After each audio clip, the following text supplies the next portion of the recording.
lo que está pasando del Congreso, sobre todo. Hemos invitado esta noche a la periodista y abogada Rosa María Palacios, que además quienes la siguen en redes, quienes siguen sus programas digitales, pueden dar fe de que es muy didáctica y que es fácil aterrizar con ella en materia jurídica, legal y constitucional también, porque cuando te lo explican bien es imposible pues que no entiendas. Es un placer tenerla en el programa. ¿Cómo estás, Rosa María? Buenas noches. Muy buenas noches, Juliana, gracias por invitarme. A ti, gracias. Te escucho siempre, te leo, porque además yo no soy abogado, y cuando hay, digamos, cualquier tipo de controversia, polémica con relación a si algo es constitucional o legal, es importantísimo seguirte, casi vital para los periodistas en general, porque nos lo explicas facilito, y creo que esta es una gran oportunidad, verte otra vez en señal abierta para que los televidentes, que muchos no manejan redes sociales, puedan saber también conocer tu opinión. Lo primero, Rosa María, esto de Keiko Fujimori, ¿no? A propósito del evento que está a punto de empezar en Aguadulce, ¿qué más puede sacar Fuerza Popular? ¿Qué más puede solicitar dentro de esta carrera que han tomado para desconocer, obviamente, lo que ya es un hecho, que van a proclamar próximamente a Pedro Castillo? Mira, el derecho a solicitar es infinito. Yo puedo solicitar muchísimas cosas. Que me den la razón, eso en este caso es imposible. Keiko Fujimori no va a obtener ni en el sistema electoral, ni en el sistema judicial, ni en una corte internacional, ningún amparo a sus pretensiones por una razón muy sencilla. Ella ha perdido las elecciones. Así de simple. Gana el que tiene más votos, y tiene más votos Pedro Castillo.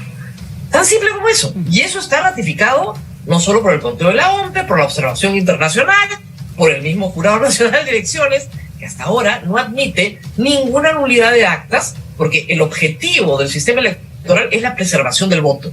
Y además por una razón también muy simple. Fuerza Popular no ha podido acreditar una sola persona suplantada en un acta de votación de todas las actas que hay en el Perú, que son muchísimas, más de 85.000 mesas de votación, ¿verdad? De acuerdo. ¿Y cómo quedan los organismos electorales después de esto? ¿Cómo queda Pedro Castillo, que va a ser el proclamado, guste o no, frente a toda una campaña para deslegitimizar el proceso electoral, a la OMP, al Jurado Nacional de Elecciones y a lo que eventualmente suceda con el próximo gobierno? Porque hay casi la mitad de un país que ha votado por ella, y de esa casi mitad un grupo importante que consideran que hubo un atropello, que hubo un fraude y se han comido el cuento.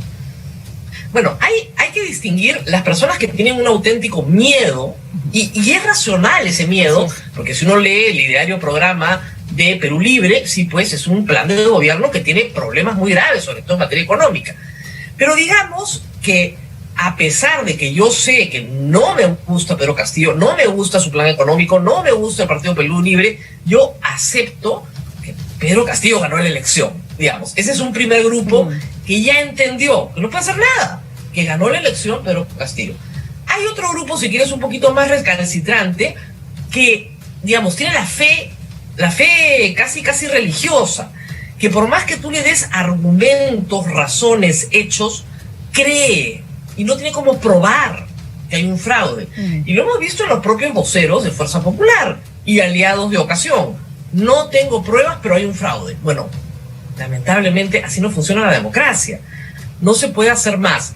Sí es verdad que un Jurado Nacional de Elecciones con 4 miembros, porque el Colegio de Abogados de Lima no es capaz de organizarse para hacer una elección del 5º miembro, con un miembro que ha sido hoy destituido por la Junta Nacional de Justicia, queda muy debilitado. Sí, claro. Las elecciones se han salvado con 3 miembros, con las justas, y 1/4 que ha llegado después.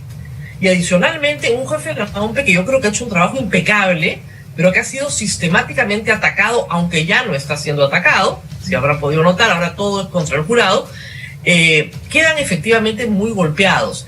Y frente a eso creo que hay que hacer docencia y explicar qué cosa es el derecho electoral, qué cosa es la Constitución, cómo funcionan los pesos y los contrapesos en los poderes del Estado. Y creo que con una buena educación cívica, de verdad, cualquiera lo entiende, ¿eh? No es nada difícil lo que yo explico, Juliana, es muy sencillo. Lo que pasa es que en realidad no pasa, y lo acabas de explicar muy bien, no pasa por me gusta Pedro Castillo y por eso no creo en el fraude. No, Pedro Castillo a mí tampoco me gusta, y hay un montón de gente que también tiene miedo. El ideario es terrible exactamente, las cosas que dice Cerrón, el señor Bermejo y el juicio, y hay un montón de sombras ¿no? Alrededor, en torno a la candidatura, sigue siendo candidato, ¿no? Pareciera, porque no es presidente electo, como lo llamamos, a Pedro Castillo. Pero eso no te puede llevar a ti a decir, desconozco entonces la voluntad popular, como si el voto de Miraflores, San Isidro, Breña, Chorrillos, es decir, de Lima, valiera más que el de Ayacucho, Huancavelica, Cerro de Pasco y Madre de Dios. Ni tampoco el de Huancavelica vale más del de Lima. Todos somos iguales a la hora de votar. Nuestros votos cuentan igual. Y el que saca un voto más, gana. El señor Castillo ha sacado 40.000 votos más, igual que Pedro Pablo Kuczynski. Entonces, esta situación, como elector, puede gustarme, no gustarme. Igual, a mí me hubiera gustado que Perú juegue la final, ¿no es cierto?, de la Copa América. Pero, bueno, hay reglas, pues, ¿no? Y así son las cosas. No va a jugar la final. ¿Puedo hacer algo? No puedo hacer nada. Tengo que aceptar los resultados.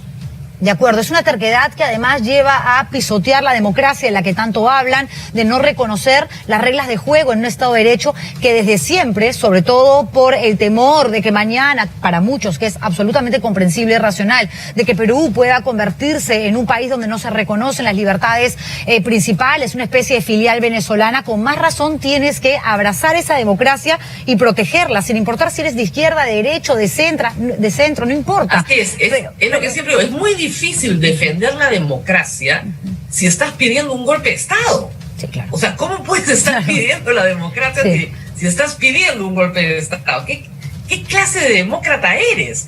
No tiene ni el más mínimo sentido. La democracia se basa en unas reglas que todos tenemos que compartir y consensuar. Una de ellas es que el que saca más votos gana las elecciones. Y una de las reglas, si pasamos al otro tema, que es un escándalo y un circo, además, como el Congreso de la República, es llevar a cabo un proceso de selección de los nuevos magistrados del Tribunal Constitucional, porque nadie ha dicho, no, el Parlamento ya no va a tener esa potestad, nadie se las ha quitado, les ha dicho, señores, lo tienen que hacer ordenado, lo tienen que hacer bien, porque hay reglas de juego. O sea, tú no puedes ir a jugar un partidito, ya que hablamos de términos futbolísticos, deportivos, nos hemos quedado picones por no pasar al final de la Copa América, sin chimpunes, ¿no? No puedes, te las pones o no juegas. No quiero, el Poder Judicial no manda sobre mí. Y lo que ha pasado el día de hoy no solo es que no han acatado una orden judicial, sino que además, qué roche, ni siquiera alcanzaron los 87 votos para elegir a los 3 que tenían los puntajes más altos. Bueno, el Congreso ya nos tiene acostumbrados a estos eventos, ¿no? Cantinflesco. Pero creo que es importante que la gente entienda algo que es fundamental. En una democracia, el poder nunca es absoluto. El poder está dividido entre varias organizaciones, pero a su vez entre ellas tienen peso, es decir, yo tengo facultades para hacer algo, pero tengo un contrapeso, alguien que limita ese poder. Entonces sí, yo tengo el mandato de elegir a los miembros del Tribunal Constitucional, pero yo no puedo elegirlos como me da la gana. No voy a, por ejemplo, saco una norma que diga arbitrariamente que solo pueden ser miembros del Tribunal Constitucional aquellos peruanos que midan más de 1,80 m. Es ridículo, ¿no es cierto? Bueno, no puedo hacer eso.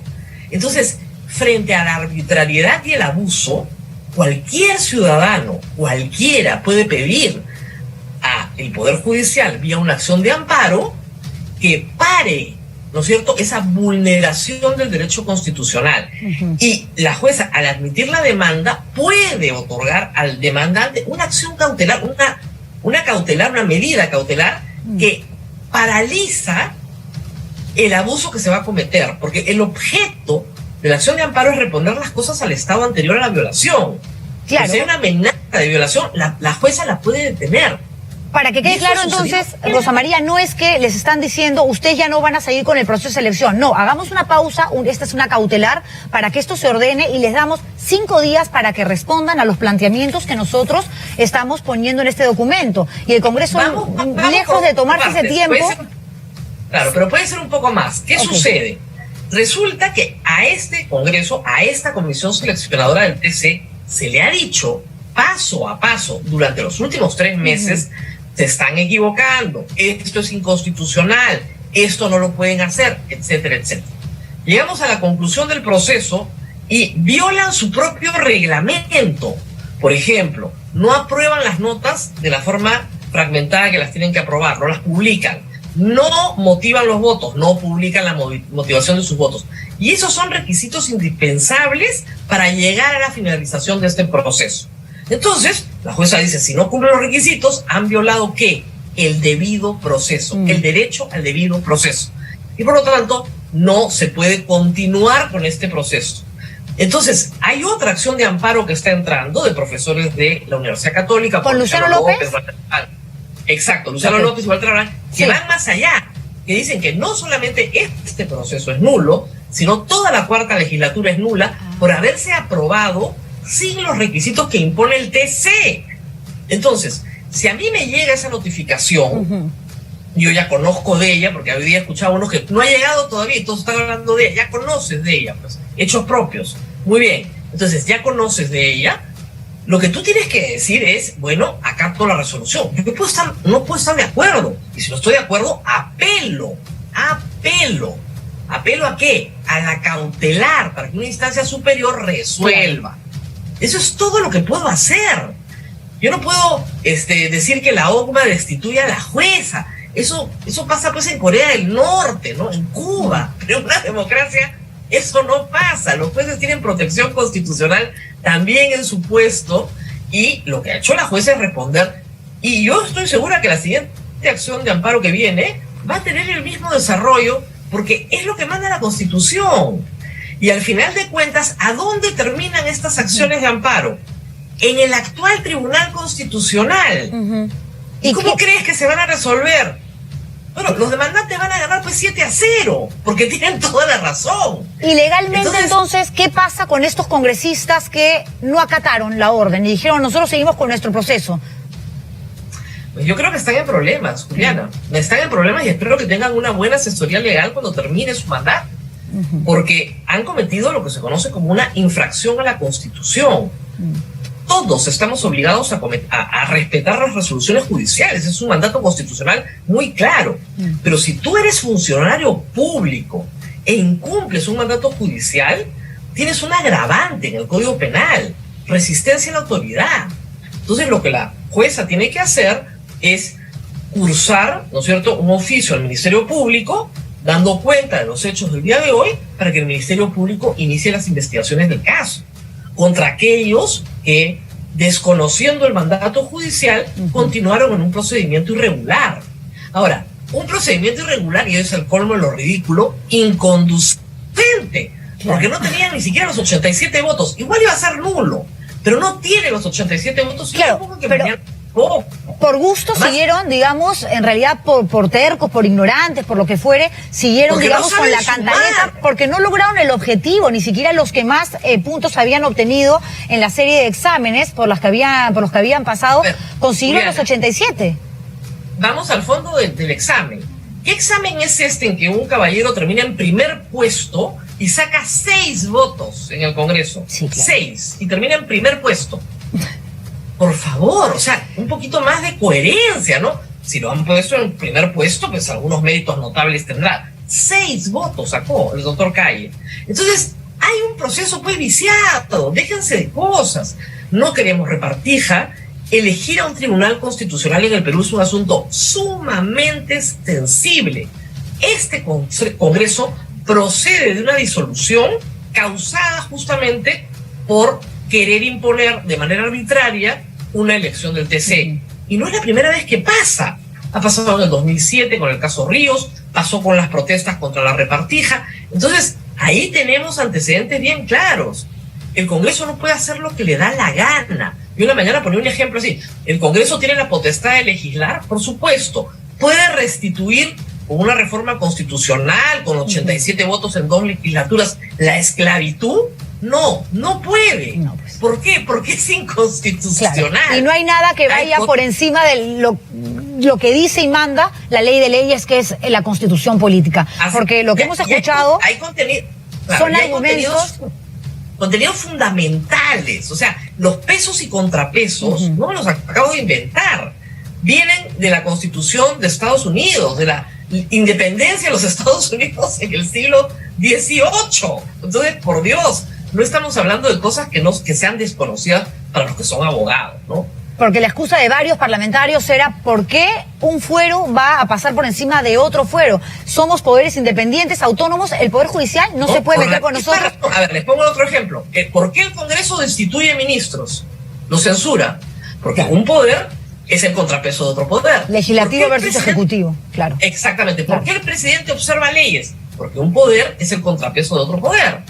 Y la pregunta que me hacía hoy día es, ya, entonces el Poder Judicial es el contrapeso del Jurado Nacional de Elecciones. No, porque ahí sí la Constitución es muy clara y no admite recurso contra el resultado de un proceso electoral proclamado por el Jurado Nacional de Elecciones. Admite recursos ante la vulneración de derechos individuales, pero no ante el resultado proclamado por el Jurado Nacional de Elecciones. Además, hay una cosa que es extrañísima, ¿no? Porque ni siquiera se dan cuenta, porque siguen con esta cantaleta, que si alguno de los candidatos hubiese obtenido hoy los 87 votos o más que se requerían, eso tampoco hubiese tenido ningún tipo de validez, partiendo de que se habría realizado ejecutado en un proceso de selección que el Poder Judicial ya había dicho que no podía seguir, no podía continuar. Entonces es absolutamente No, y como te descabellado. reitero, el amparo llega al TC y el TC, por supuesto que lo va, o sea, por razones obvias va a decir todo nulo, los nombramientos nulos, todo nulo, no pueden seguir adelante.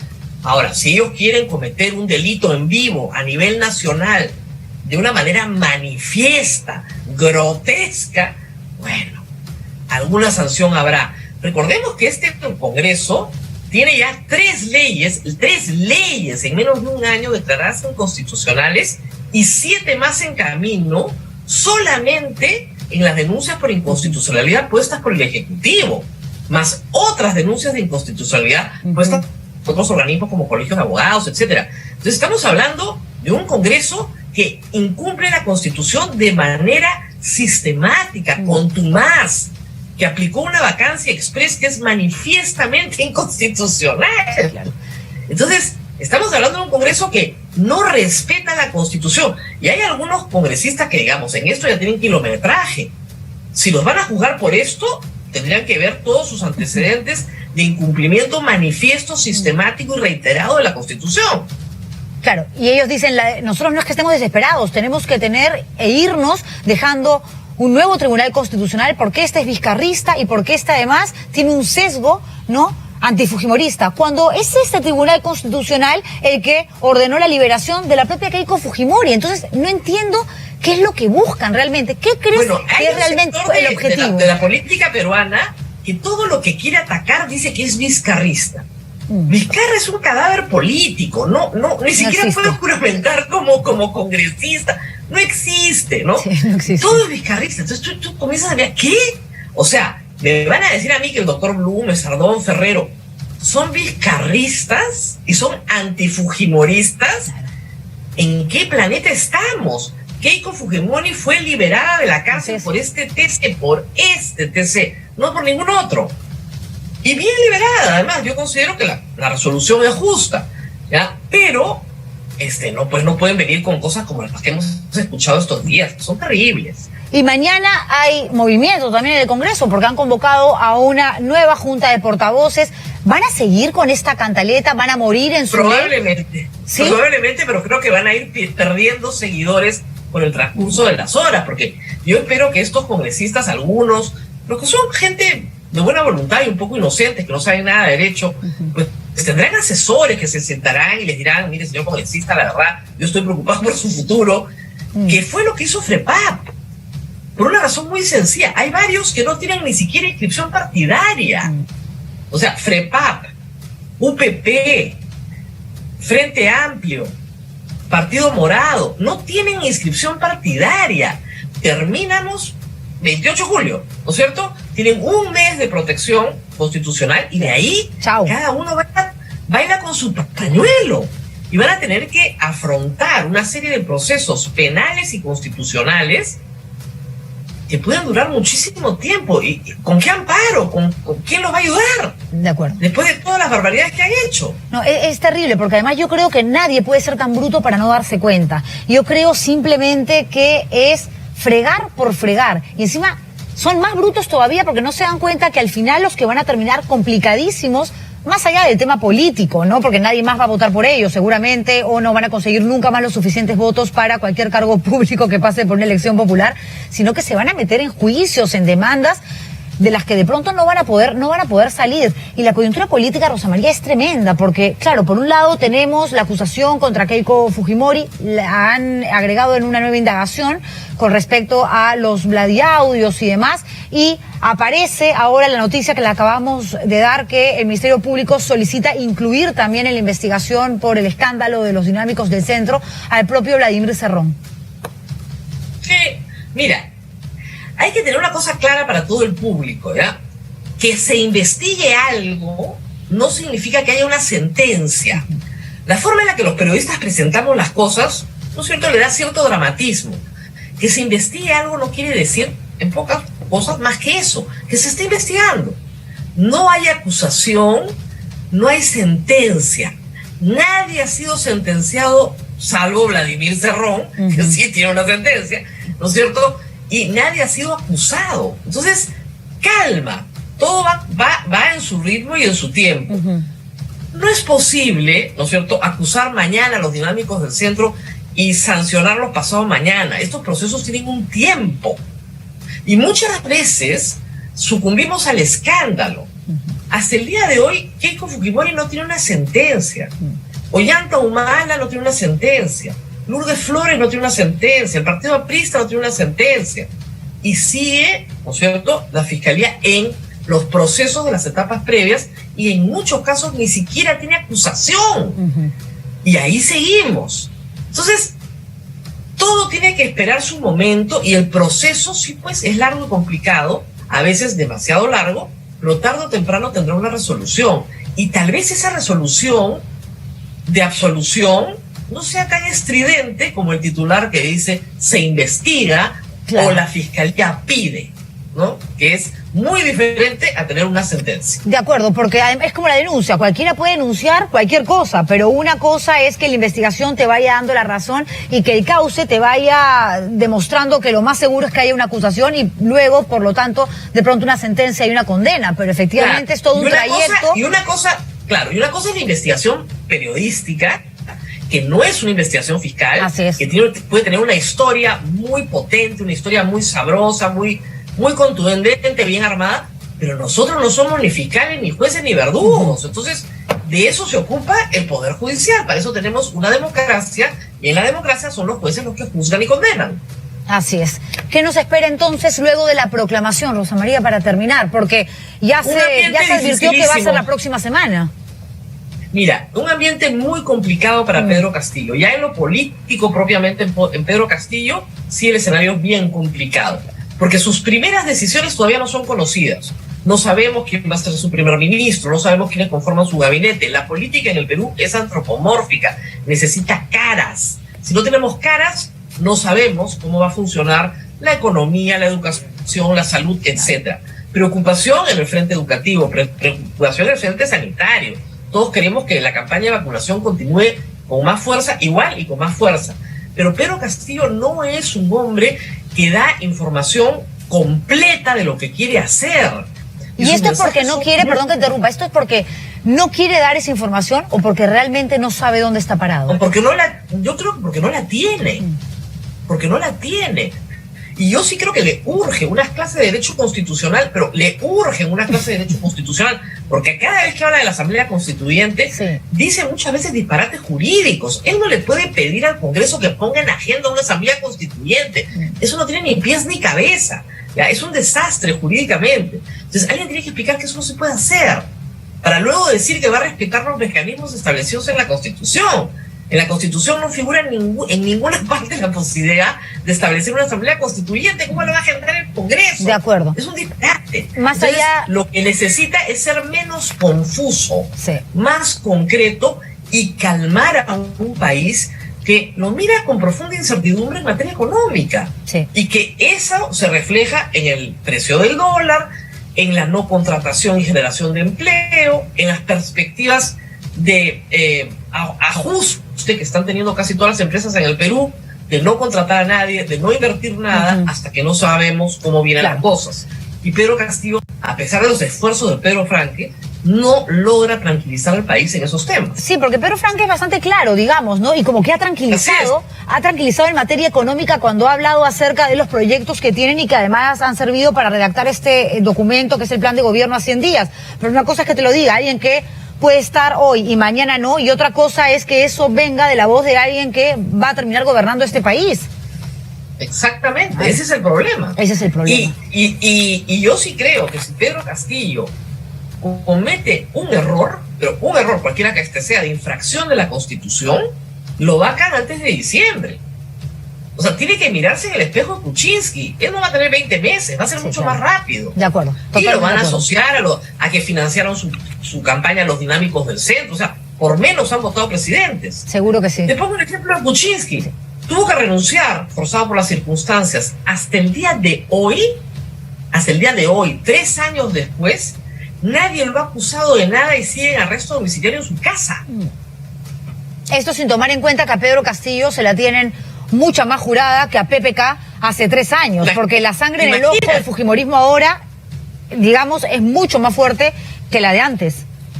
Mira, si es así, es terrible, porque ya la de antes fue espantosa y ya vivimos ese congreso donde se bajaban ministros por las puras, paraban proyectos de ley por las puras, paraban buenos proyectos de ley para el Perú por las puras. Ya vivimos ese tormento 5 años y lo hemos seguido viviendo después de la disolución del Congreso, porque el Congreso que entró en el mismo talante al final.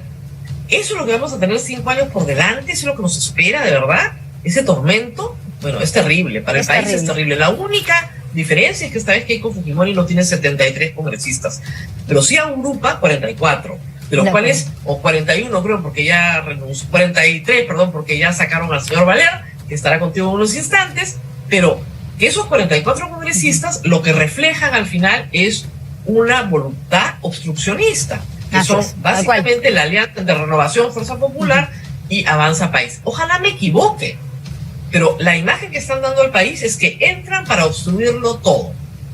Bueno, vamos a ver cómo sale. Es claro el odio que sienten y que tienen y el nivel de violencia que están generando a todo nivel porque no aceptan pues que perdieron. Rosa María, gracias. La verdad que no es un tema de odio, ¿eh? Yo creo siempre que no es un tema de amor ni de odio. Creo que es un tema de codicia. De codicia. O sea, de codiciar el poder y no tenerlo. Qué feo que además ese nivel, esa desesperación por conseguir el poder, por estar cerca del poder, que puede ser muy seductor, pero qué triste que te lleve a dejar de ser, por lo menos, no una buena persona, pero por lo menos una persona correcta, ¿no? Tremendo, realmente. Tremendo. Rosa María, un placer tenerte en el programa. Gracias, Diana. Gracias, muchísimas gracias. Rosa María Palacios, periodista, abogada, conversando con nosotros y es sumamente clara, ¿no? Acá todos los chicos